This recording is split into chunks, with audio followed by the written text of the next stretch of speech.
Beverly nga pala, isang content creator na taga Bicol, also known as Bev for short. So ito na nga, let's get started!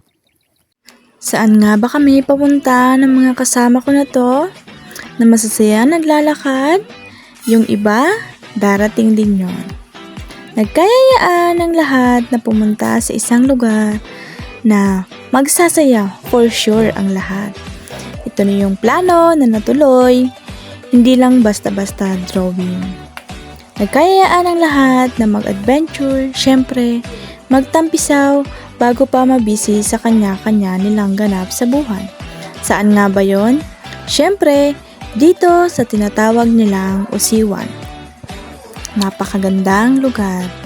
Akalain mo yun? Sino nga ba magsasabi na mararating ko to? Maputik man yung dinaanan gawa sa konting ulan, mahirap man, pero okay lang kung ganito naman yung bubungad sa'yo.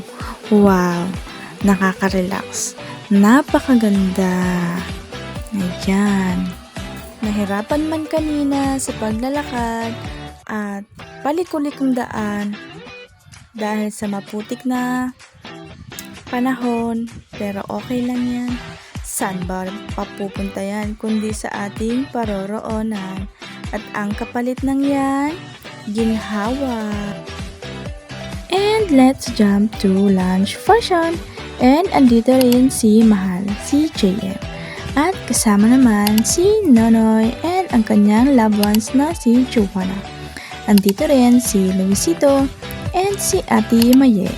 And there's more, si Andre. Alam ko na may kanya-kanya tayong iniisip sa buhay, pero sa ngayon, iisa lang ang nasa isip ko, nakapagpahinga ng saglit ang inyong mga isipin. And I know na deserve niyo yan. Walang problema, magpahinga saglit. Kasi lahat ng tao napapagod, syempre. Ito naman sila, enjoy lang. Kasi alam ko pagkatapos ng araw na to, back to reality na ang lahat. Habang nagsasaya ang lahat, di pa nga nakontento sa isang spot. At nagkayayaan na naman na pumunta sa isang spot. Kung saan man yun, tara, samahan nyo kami.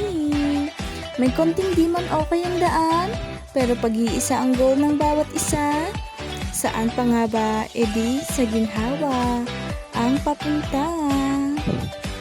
Kung dyan makikita nyo yung ganyan na green na nature, dun sa pinakadulo, abangan nyo kung anong meron doon. So, tara! At ito naman ang One Family, si Ate Sha, si Kuya Mark, at ang kanilang Nami. Alamin natin kung saan nga ba patungo itong tatlo natin.